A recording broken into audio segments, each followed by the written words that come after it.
Hi guys, and welcome to this month's edition of Sip and Speak.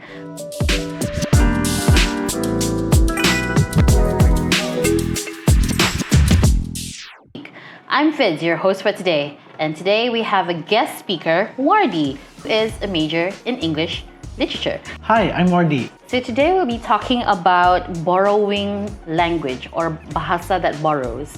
I think in Malay words, we borrow a lot of our words from English. One of them is gostan or mantuka, which gostan means ghost turn and mantuka means motor car. What do you think about that, Wardy? Like, what words do you know that Malay borrows from English? Contextually, since I'm half Kadayan, so I'm more familiar with the word mantuka. But when we're talking about like borrowing languages, right? Esbok is one of them. Icebox. So I'm thinking like borrowing words, something like jopalis lah. Tell me about the word that you said earlier, which is jawpalis. Yeah. So from what I know, at least jopalis, if for those who are unfamiliar, it's a type of phrase that we would say to not jinx anything. So like a pantang lah, I would guess. So from what I remember or from what I've been told, but then again people could have been lying to me, jopalisato is derived from the word like jauh please. So like jauh please, may this thing not hit me, or may this thing not curse me, jauh please.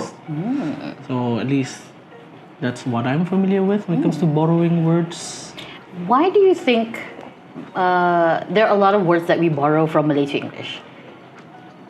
Why? I'm thinking maybe like especially macam ghostan and mantuka. In the Malay world, these inventions or creations were not endemic of this place, so there was no word for it. That's why we borrowed these words from English.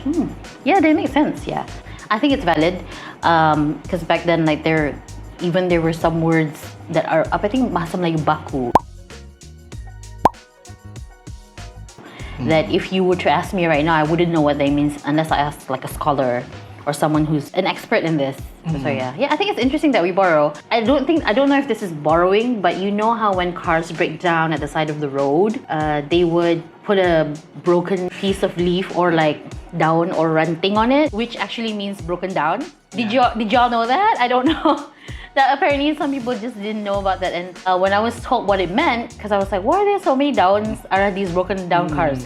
Rupanya it literally meant broken down, and I think that's interesting. Yeah, that's interesting. Yeah. I mean, I think that broken down thing or concept, I've only learned of it like as an adult jua. And I think now because more and more of our generation is bilingual. Well, I think probably 90% of us are bilingual. I think that's why now even other like Malay words are combined. I don't know what the new examples are. Do you have any idea? I can't think of any now. Like we're thinking of like new borrowed words, right? Steady. Oh yeah. You know, yeah. Steady is one word that we borrow, and we changed it to we Malayed it lah. Yeah, Kirakan, I think like the word would mean steady would mean balance, right? But in the Bruneian context, steady would mean amazing or like, oh, you're so good, you're so handal, steady, you know. All right. Okay, so thank you, Wardy, for sharing your thoughts today. I guess embracing borrowed words is also part of embracing the ever-changing ways we express ourselves.